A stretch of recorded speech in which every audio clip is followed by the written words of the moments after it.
Assalamualaikum warahmatullahi wabarakatuh. Waalaikumsalam warahmatullahi wabarakatuh. Mbak Sungkuni lagi. Assalamualaikum warahmatullahi wabarakatuh. Waalaikumsalam warahmatullahi wabarakatuh. Nah, ini nih yang saya tunggu-tunggu nih, Mbak Sungkuni. Tobatlah, Mas Jokowi. Pikiran Anda saya duga. Aduh, astagfirullahaladzim, Mbak kok iso ngongkon Pak Jokowi bertobat? Pernah berhenti meminta Jokowi untuk menunjukkan ijazah aslinya. Alah, celeng siji niki nek ora tak pancal congore ya ora bakalan kapoke. Arep ijazah asli ora palsu, sing penting Pak Jokowi iki pernah dadi presiden, tur kontribusine ya akeh kanggo negara iki. Cuk dan cuk asu pejoh.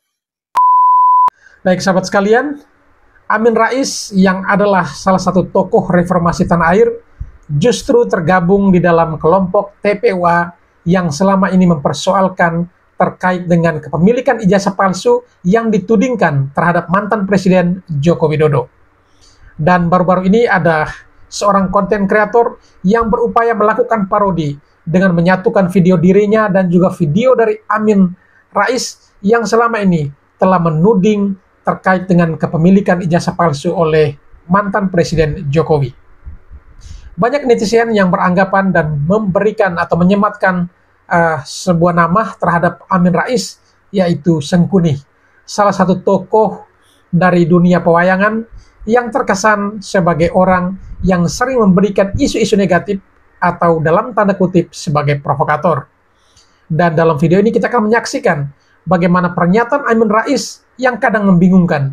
Di satu sisi menyerang Jokowi terkait dengan ijazah palsu, namun di sisi lain ia juga ingin meluruskan dan mengharapkan agar Jokowi segera melaporkan orang-orang yang menuduh bahwa ia memiliki ijazah palsu.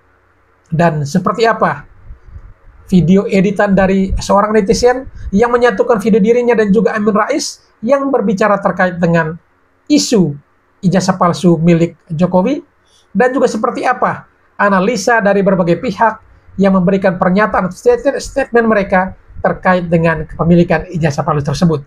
Tentu sahabat sekalian sudah penasaran apa saja video terkait dengan editan dari seorang netizen dengan Amin Rais tentang hal ini. Mari kita ikuti video selengkapnya.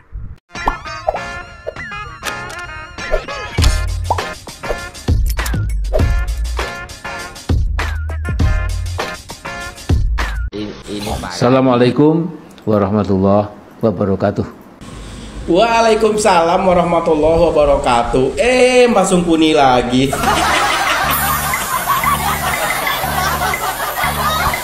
Saya jadi curiga ini, kalau Mbak udah muncul pasti aja ngomongin kejelekan-kejelekan pemerintah. Nggak ada aja baiknya sama sekali di mata Mbak pemerintahan ini, ya kan? Ya. Tapi ujung-ujungnya pasti nyalahin Pak Jokowi. Jelas. Udah kebaca, Mbak. Tapi Mbak, sebelum kita masuk ke pembahasan, tolong kasih judul dulu videonya. Apa judulnya? Jadi judul video ini, Indonesia bisa makin bobrok. Wah, serem banget judulnya. Indonesia bisa makin bobrok. Kayak pemikiran Mbak aja bobroknya.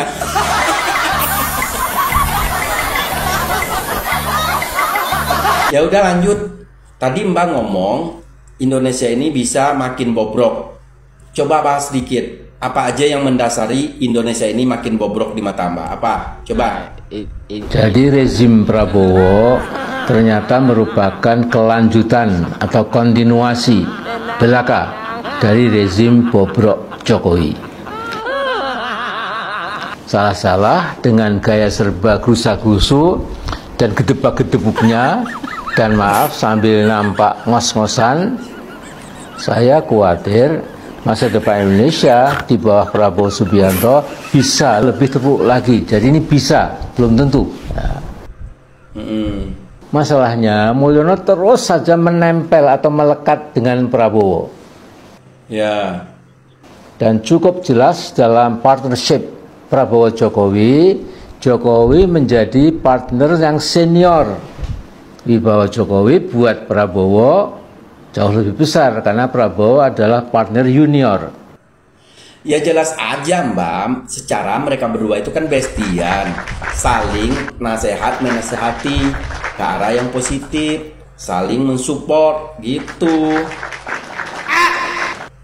Kan udah dicoba dulu 2 kali pilpres di kubu Mbak, Pak Prabowo berada di kubu Mbak, kan sering Mbak nasehati. Tapi apa yang terjadi? Kekalahan 2 kali berturut-turut. Makanya Pak Prabowo udah nggak mau lagi nerima nasihat Mbak. Dan buktinya pas Pak Prabowo merapat ke Pak Jokowi langsung menang kan? Ya. Jadi Mbak maunya yang menasihati Pak Prabowo itu Mbak gitu? Saya minta waktu barang 10 menit. Oh gitu. Ya udah, untuk lebih jelasnya mending kita tanya dulu Pak Prabowo ya. Ya. Ini parah nih. Pak Prabowo.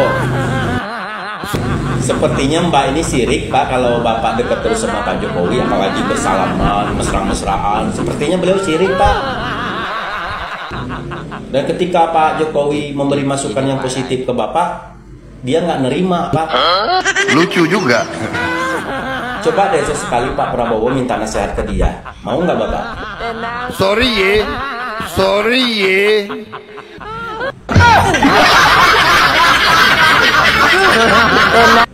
Sorry kata beliau Mbak.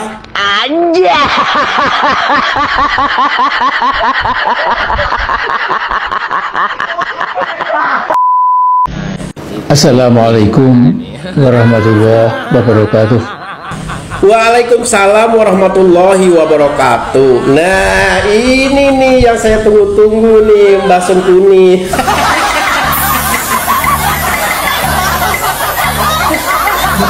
Begini Mbak, saya tuh sebenarnya udah lama banget ingin mewawancarai Mbak. Cuman akhir-akhir ini saya lihat Mbak itu begitu sibuk dengan kegiatan yang gak jelas. Bahkan kemarin juga Mbak ikut-ikutan demo ke UGM kan? Ya. Bersama orang-orang yang gak waras itu ya kan? Ya.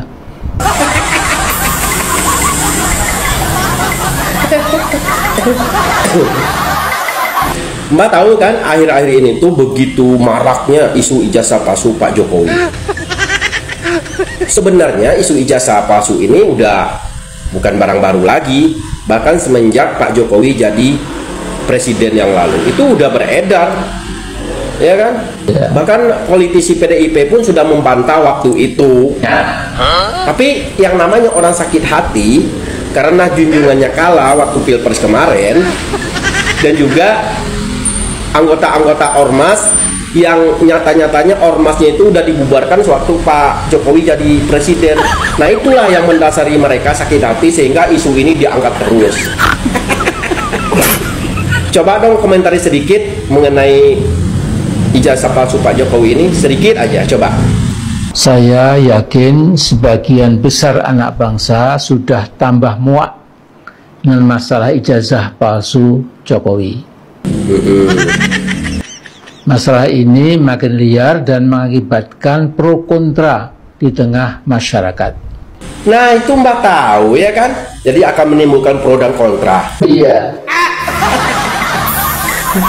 Dan sekedar Mbak ketahui, Pak Jokowi beserta tim kuasa hukumnya akan membawa permasalahan ini ke ranah hukum. Nah loh, jadi Pak Jokowi itu nggak tinggal diam. Mereka telah mencemarkan nama baik Pak Jokowi. Nah, oleh sebab itu Pak Jokowi serius akan membawa hal ini ke jalur hukum. Menurut Mbak gimana? Apakah langkah yang dilakukan Pak Jokowi ini berani atau gimana? Saya katakan ternyata Jokowi bukan penakut, tetapi pemberani. Karena yang dia akan tempuh adalah jalur hukum dan dia akan menunjukkan ijazah aslinya. Wah, tumben banget nih muji-muji. Takut ya? Takut kena ya? Takut juga pakai baju Shopee ya? Tumben muji-muji, biasanya mojokin terus, tapi sekarang setelah Pak Jokowi mau melaporkan ini, mau membawa masalah ini ke jalur hukum, kok sekarang malah muji-muji? Ayo lanjut Mbak. Isu ijazah palsu merupakan fitnah dan pencemaran nama baik. Jadi kalau menurut Mbak baiknya gimana ini? Apakah mau diakhiri aja isu ijazah palsu ini gimana? Coba himbauannya coba. Nah, mulai hari ini jangan lagi kita menuntut Jokowi supaya konkret, sungguh-sungguh. Iya. Nah, sekarang kita disuruh bersabar. Jokowi akan tunjukkan ijazah aslinya itu nanti sudah sampai ke pengadilan, ke ranah hukum. Tumben banget ya dia ngomong bener ya.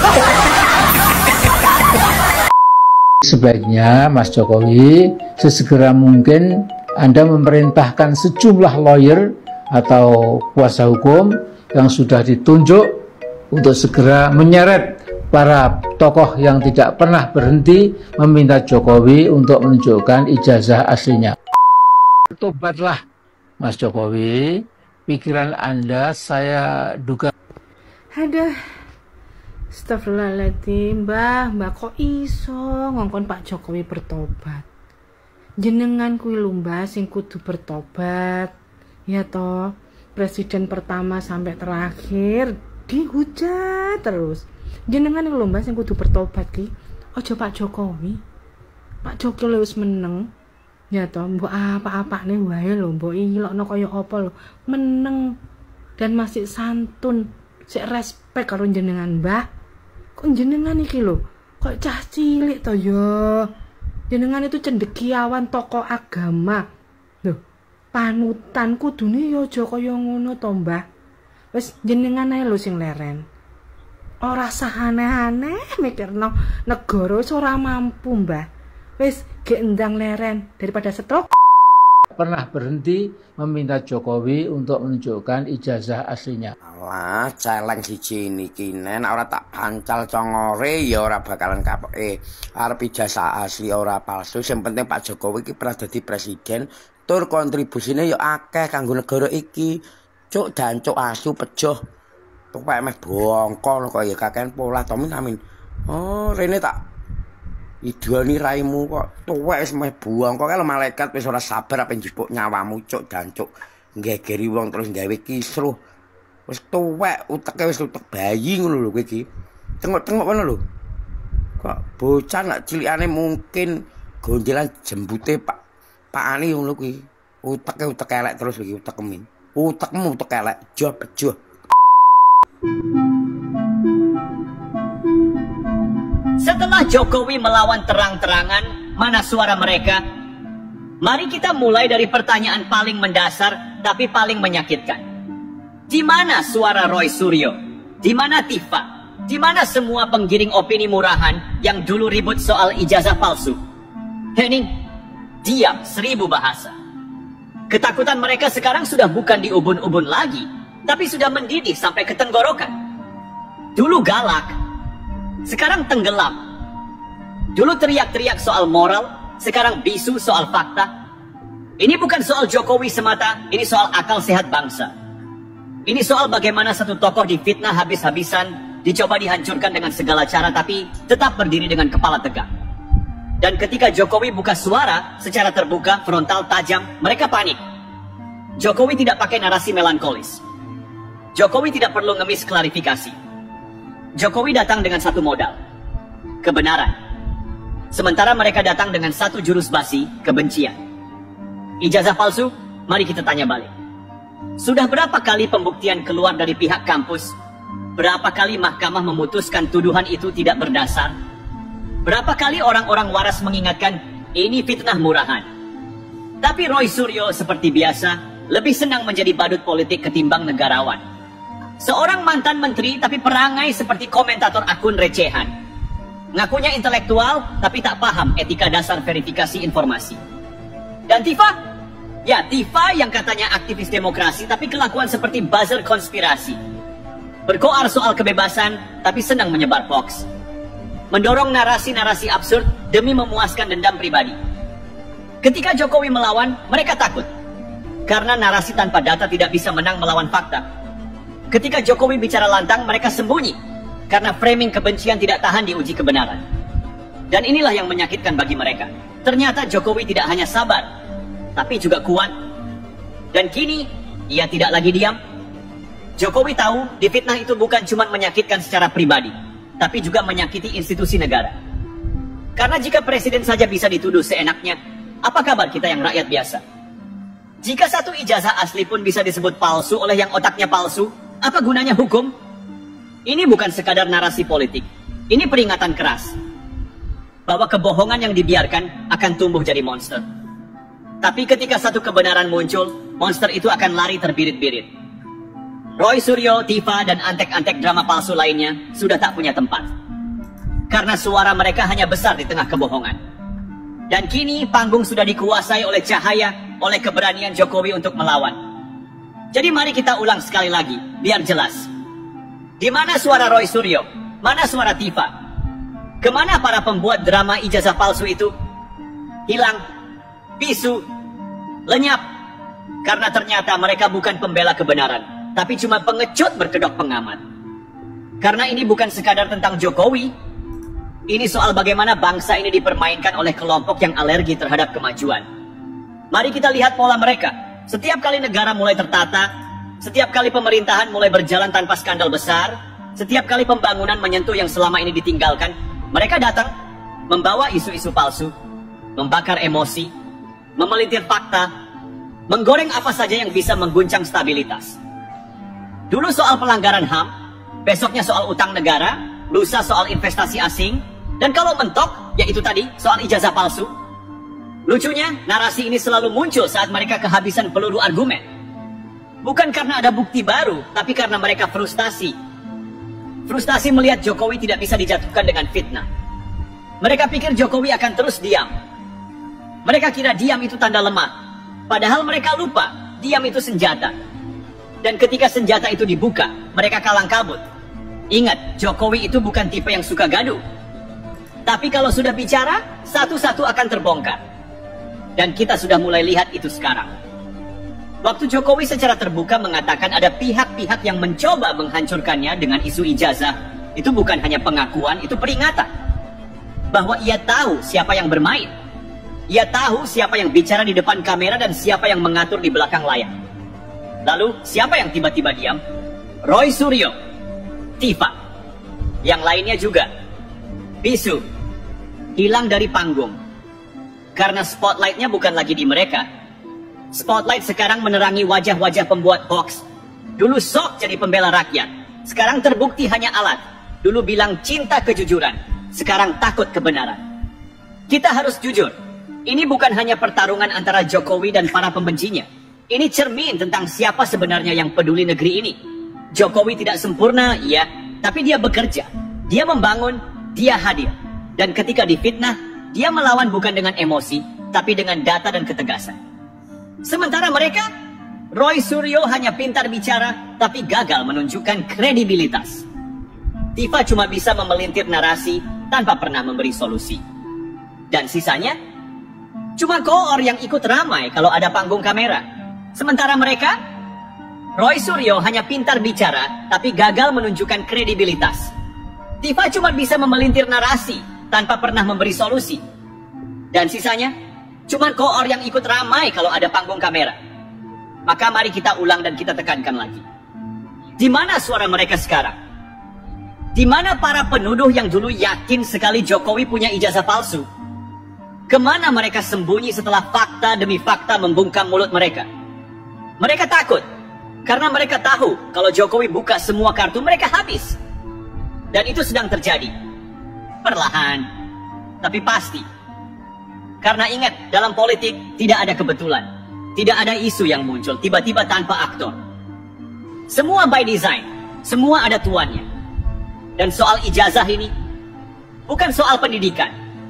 Bukan soal legalitas. Tapi soal bagaimana mengguncang legitimasi. Mereka tahu Jokowi terlalu bersih untuk diseret kasus korupsi. Mereka tahu Jokowi terlalu kuat untuk digoyang isu ekonomi. Mereka tahu Jokowi terlalu dicintai rakyat untuk dijatuhkan lewat suara. Maka mereka coba serang dari hal yang paling absurd. ijazah. Kenapa absurd? Karena ini 2025, saudara-saudara. Negara sebesar Indonesia bisa saja gagal verifikasi ijazah presiden kalau memang itu palsu. Ayo pakai logika sehat. Tapi mereka nekat. Kenapa? Karena ini bukan tentang kebenaran, tapi soal agenda. Agenda siapa? Ya itu tadi, kelompok-kelompok sakit hati, kelompok yang kehilangan akses, kelompok yang dulu menguasai semua lini, tapi sekarang cuma jadi penonton. Dan siapa yang mereka pakai? Roy Suryo, Tifa, barisan komentator gagal yang haus perhatian. Mereka dikasih mic, mereka dikasih kamera, mereka bicara. Bukan karena punya data, tapi karena bisa gaduh. Karena gaduh itu murah, tapi dampaknya bisa mahal. Tapi yang mereka lupa, Jokowi tidak sendirian. Rakyat lihat, rakyat dengar. Dan rakyat ingat, siapa yang bekerja, siapa yang cuma bisa ribut di media. Itu kenapa sekarang mereka panik. Karena narasi palsu yang mereka bangun 10 tahun ini mulai rontok satu persatu. Karena Jokowi yang mereka sangka akan pensiun diam, justru jadi lebih lantang. Karena rakyat yang dulu bingung, sekarang marah. Mereka pikir 2024 adalah akhir. Padahal justru awal dari bab baru, bab pelurusan sejarah. Mari kita bicara lebih jauh kalau perlu. Siapa jaringan penyebar hoax ini? Siapa yang membiayai kampanye pembusukan terhadap Jokowi sejak 2014? Dan siapa yang akan ketakutan kalau Jokowi benar-benar bicara terbuka? Sekarang mari kita tarik ke belakang. Coba lihat polanya. Siapa yang selalu muncul tiap kali Jokowi naik popularitasnya? Siapa yang selalu bikin gaduh saat prestasi Jokowi viral? Siapa yang nyari panggung saat rakyat lagi ramai mendukung pembangunan? Jawabannya sama. Itu saja. Roy Suryo, Tifa, dan barisan pendengki yang gak pernah ikhlas lihat Jokowi kerja. Mereka ini bukan pengkritik. Mereka pemain sandiwara. Karena beda antara kritik yang sehat dan fitnah yang busuk. Roy Suryo sudah jadi bahan ketawa publik sejak lama. Orang yang dulu bangga jadi pakar telematika, sekarang malah jadi pakar drama politik dadakan. Bicara seenaknya soal ijazah, padahal rekam jejak digitalnya sendiri penuh luka. Kalau bicara integritas, mari kita buka. Siapa yang bawa pulang barang negara waktu jadi menteri? Jangan sok suci kalau tangan sendiri belepotan. Tifa sering tampil seolah-olah akademisi netral, tapi gerak-geriknya terlalu politis untuk dibilang objektif. Mengaku memperjuangkan kebenaran padahal sibuk menyebar keraguan. Apa motifnya? Ya jelas, main di bawah meja. Dan ketika Jokowi melawan, ketika Jokowi tampil tegas, mereka menghilang, bungkam, lenyap. Kenapa? Karena ngeri, karena ketahuan. Karena Jokowi yang selama ini diam, kini memilih bicara. Jokowi bukan lagi presiden yang menjaga harmoni semu. Jokowi sudah selesai dengan basa-basi. Sekarang dia bicara apa adanya. Siapapun yang coba ganggu demokrasi akan dihadapi. Dan ketika dia bilang, saya sudah tahu siapa yang bermain, itu bukan ancaman. Itu peringatan. Bahwa semua kebohongan, semua drama murahan, semua fitnah yang dirawat selama ini akan dibuka satu-satu. Jadi kepada para penyebar hoax, para penggoreng isu ijazah palsu, satu pertanyaan saja. Masih berani bicara? Kenapa sekarang mendadak sepi? Kenapa waktu Jokowi mulai melawan terang-terangan, kalian tiba-tiba sibuk cari aman? Karena kalian tahu, kebenaran tidak butuh pembelaan panjang. Kebenaran hanya butuh momen. Dan momen itu sudah datang. Saya ulangi, kebenaran hanya butuh momen. Dan momen itu sekarang. Jokowi bukan sekadar mantan presiden. Dia simbol ketegasan yang dibenci oleh para pemburu rente. Dan kalau publik harus tahu semuanya, percayalah, sejarah akan mencatat siapa yang berdiri di sisi kebenaran dan siapa yang sembunyi di balik hoax. Kita sobek tirai-tirai kemunafikan itu satu persatu. Pertama soal ijazah palsu. Ini bukan isu akademik, ini proyek politik. Operasi psikologis. Isu ini dilempar bukan untuk klarifikasi, tapi untuk mengganggu legitimasi. Siapa dalangnya? Siapa simpulnya? Ada dua simpul utama. Kelompok anti pemerintah yang trauma dengan pembangunan. Mereka ini mantan elit lama yang kehilangan proyek. Mereka muak lihat tol dibangun tanpa fee ke partai. Mereka panik karena birokrasi disapu bersih dari mafia. laskar-laskar ideologis yang benci Jokowi karena dia tidak tunduk. Tidak tunduk ke kadrun, tidak tunduk ke oligarki tua, tidak tunduk ke tekanan asing. Makanya mereka main di level bawah, fitnah personal. Karena mereka tidak bisa menyerang kinerja. Jalan jadi, bendungan jadi, listrik nyala, bansos lancar. Jadi yang diserang ijazah, sungguh konyol.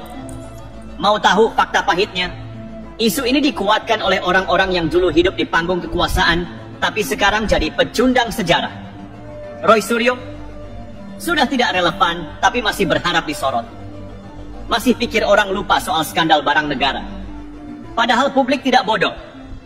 Kalau dia bicara validitas dokumen, orang justru tertawa karena dia yang kehilangan validitas moral. Tifa sering tampil seolah mewakili nalar akademik, tapi setiap kalimatnya politis. Bahkan lembaga yang dia klaim sebagai sumber kredibel belakangan terbukti bias dan syarat kepentingan. Dan yang lebih lucu, saat Jokowi muncul dan bilang, saya tahu siapa yang bermain, mereka semua menghilang. Loh, katanya mau bongkar kebohongan? Kenapa waktu direspons malah ngacir? Kenapa waktu Jokowi buka suara, yang tadinya cerewet langsung diam? Karena semua ini cuma panggung, cuma drama. Dan begitu disorot lampu terang, aktornya lari. Mari kita tarik ke belakang. Isu ini mulai dihembuskan kencang saat Jokowi makin populer. Saat pembangunan makin kelihatan, saat stabilitas ekonomi mulai dipuji internasional. Saat itu mereka panik karena skenario chaos yang mereka rancang gagal. Dan kini mereka kehabisan bahan. Maka diciptakanlah narasi ijazah palsu. Tapi yang lebih bahaya adalah ada jaringan-jaringan gelap yang mendanai ini. Jaringan yang sama yang selama ini hidup dari instabilitas. Yang tidak suka Indonesia tenang. Yang gelisah saat rakyat makin percaya negara. Mereka ini bukan oposan, mereka perusak. Dan sayangnya, ada tokoh-tokoh lokal yang bersedia jadi alatnya. Kita sebut saja langsung, beberapa LSM yang selama ini punya koneksi ke luar negeri. Akun-akun bayaran yang menyebarkan isu tanpa verifikasi. Ex-politisi yang gagal nyalon, lalu pindah jadi komentator pengadu domba. Dan sekarang, saat Jokowi melawan, mereka semua mulai tiarap. Karena mereka sadar, yang mereka lawan bukan lagi presiden yang sedang menjabat, tapi seorang tokoh yang sudah bebas bicara dan masih dipercaya rakyat. Jokowi sudah selesai dengan basa-basi. Sekarang saatnya membersihkan ruang publik dari kebohongan yang dilestarikan. Dari para penunggang isu, dari aktor politik yang kehilangan panggung, ini belum selesai. Kalau kamu mau, kita bisa lanjut ke nama-nama yang bersembunyi di balik payung LSM, kampus, bahkan media. Kita bisa buka siapa yang danai kampanye fitnah ini. Siapa yang aktif menyebar hoax ke luar negeri. Siapa yang panik karena era Jokowi bukan era kompromi. Sekarang mulai ketahuan siapa sebenarnya yang main agama, main bela ulama, dan sok jadi pembela aktivis. Semua itu sebagai topeng untuk menyembunyikan niat busuk mereka. Apa yang mereka pikirkan? Mereka kira publik bodoh? Mereka kira umat muslim tidak bisa membedakan antara pembelaan tulus dan manipulasi politik? Tentu saja tidak.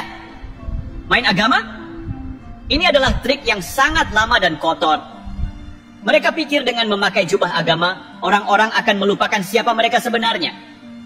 Kalian lihat sendiri kan? Di luar sana ada yang mengklaim pembela ulama. Tapi mereka sendiri dulu bergaul dengan para penguasa, dengan oligarki, bahkan dengan orang-orang yang lebih besar korupsi dan kerakusannya daripada yang mereka klaim sebagai musuh agama. Ironisnya, orang-orang ini sering mengaitkan agama dengan apa yang menguntungkan mereka secara politik. Sudah terbukti bahwa banyak dari mereka yang hanya menyembunyikan kepentingan pribadi di balik kata-kata agama. Misalnya mereka yang dulu tidak ada masalah dengan para pengusaha besar, yang justru mengeksploitasi agama demi keuntungan, sekarang tiba-tiba jadi pahlawan agama. Kenapa? Karena mereka tidak bisa menghadapi Jokowi tanpa membawa-bawa agama. Bela ulama, mari kita bicara jujur. Mereka hanya bela ulama yang bisa jadi alat politik mereka. Yang bisa memberikan stempel halal pada kepentingan politik mereka. Sama seperti yang kita lihat di beberapa organisasi yang mengaku ulama, tetapi cuma dijadikan fronts untuk kepentingan para politisi atau oligarki. Ulama sejati, mereka tidak perlu politik praktis untuk menunjukkan nilai mereka. Mereka tidak perlu main-main dengan isu politik demi kepentingan pribadi. Ini yang mereka tidak pahami. Dan tentang aktivis, sama halnya. Mereka itu menggunakan aktivis sebagai alat. Karena tak ada ideologi yang kuat, tak ada keberanian untuk berbicara jujur, jadi mereka mainkan isu sosial. Tapi, coba lihat ke belakang. Aktivis yang mereka bela sekarang ini hanya suara yang mereka kerahkan untuk menyembunyikan ketakutan mereka terhadap kemajuan yang dibawa oleh Jokowi. Mereka tahu bahwa Jokowi memotong praktik-praktik lama yang mereka bangun bertahun-tahun. Dan itu sebabnya mereka mengalihkan perhatian ke belajar aktivisme dan pembelaan hak. Padahal yang mereka bela adalah kepentingan politik dan kekuasaan mereka. Mereka menggunakan agama dan aktivisme seperti alat yang bisa dipakai kapan saja, tapi pada akhirnya itu tidak mengubah kenyataan. Mereka bermain dengan api, tapi api itu akan membakar diri mereka sendiri. Karena rakyat Indonesia sudah tidak bodoh, rakyat sudah mulai paham siapa yang benar-benar memperjuangkan nasib mereka, dan siapa yang cuma bicara untuk kepentingan sesaat. Dan akhirnya, mereka yang bermain dengan isu agama, bela ulama dan aktivis ini hanya menunjukkan satu hal. Mereka ketakutan. Mereka takut dengan Jokowi yang sudah keluar dari narasi politik mereka. Dan mereka takut dengan perubahan yang tidak bisa mereka kontrol. Jokowi sudah menunjukkan siapa yang benar-benar bisa membawa negara ini maju. Dan mereka hanya berusaha menahan laju itu. Sekarang pertanyaannya, siapa yang akan terus dibohongi? Rakyat sudah mulai cerdas, dan mereka tahu siapa yang berusaha menjerumuskan mereka dengan narasi palsu. Jangan biarkan mereka terus memainkan emosi rakyat, karena ini bukan tentang agama, bukan tentang aktivisme. Ini soal kekuatan politik yang mereka kejar. Kalau kita diam, maka mereka akan terus menciptakan narasi yang merusak, tapi kalau kita lawan, kita akan terus maju. Jadi kita semua sudah tahu siapa sebenarnya yang mereka sembunyikan di balik topeng agama dan aktivisme itu. Itu semua permainan. Mereka mencoba mengelabui rakyat dengan narasi yang menguntungkan mereka, tapi semakin lama, semakin jelas. Mereka bukan pejuang rakyat, mereka bukan pembela agama, mereka bukan aktivis sejati. Mereka hanya politisi yang kehilangan panggung dan mencoba mencari cara untuk tetap eksis. Takut? Ya, mereka ketakutan. Mereka ketakutan karena Jokowi telah berhasil mengubah wajah politik Indonesia. Dia tidak butuh label pembela agama atau aktivis untuk memimpin. Yang dia butuhkan hanya kerja keras, visi jelas, dan niat untuk membawa Indonesia ke arah yang lebih baik. Tapi mereka hanya bisa mengandalkan kebohongan dan manipulasi untuk berkuasa. Mereka takut dengan keberanian Jokowi yang tidak takut melawan mereka, takut dengan fakta bahwa rakyat semakin bisa menilai siapa yang benar-benar memperjuangkan mereka. Ini bukan hanya soal Jokowi. Ini soal keberanian untuk melawan kebohongan, soal keberanian untuk menuntut lebih dari sekadar omong kosong yang mereka jual. Kita tidak akan terjebak dalam permainan mereka. Karena rakyat sudah tahu siapa yang jujur, siapa yang bohong, siapa yang bertindak demi kepentingan bersama, dan siapa yang cuma cari keuntungan pribadi. Mereka bisa berteriak, bisa menebar fitnah, bisa memainkan segala isu yang ada. Tapi satu hal yang tidak bisa mereka ubah adalah kenyataan. Kenyataan bahwa Jokowi sudah melakukan lebih banyak untuk bangsa ini daripada yang bisa mereka lakukan dengan seluruh kebohongan mereka. Mereka sudah terpojok. Dan mereka tahu itu. Satu-satunya cara mereka bisa bertahan adalah dengan terus menciptakan kebingungan, dengan terus memanfaatkan isu-isu sensitif untuk menutupi kegagalan mereka. Mereka mau terus memainkan peran sebagai penjaga moral, pembela agama, pembela aktivis. Terserah mereka. Tapi yang jelas rakyat sudah mulai membuka mata. Dan saat rakyat sudah tahu siapa yang benar-benar memperjuangkan mereka, tidak ada narasi murahan yang bisa menutupi kebenaran. Kita akan terus melawan kebohongan mereka. Karena kita sudah tahu mereka hanya berusaha menutupi ketakutan mereka sendiri dengan narasi palsu yang mereka buat. Dan rakyat akan selalu memilih yang benar. Mereka takkan terus dibohongi. Jadi Roy Suryo, Tifa, dan para pemain drama ini siap-siap untuk hadapi kenyataan yang tak bisa lagi kalian bendung. Kalian sudah kehabisan akal. Dan rakyat sudah cerdas untuk melihat siapa yang benar-benar peduli dengan masa depan mereka. Baik sahabat sekalian, demikianlah beberapa buah video yang coba saya reaksi pada kesempatan kali ini. Dan kepada para sahabat sekalian yang setelah menyaksikannya dan ingin berkomentar, silakan tulis di kolom komentar. Sekian dan terima kasih dan sampai berjumpa kembali di video selanjutnya.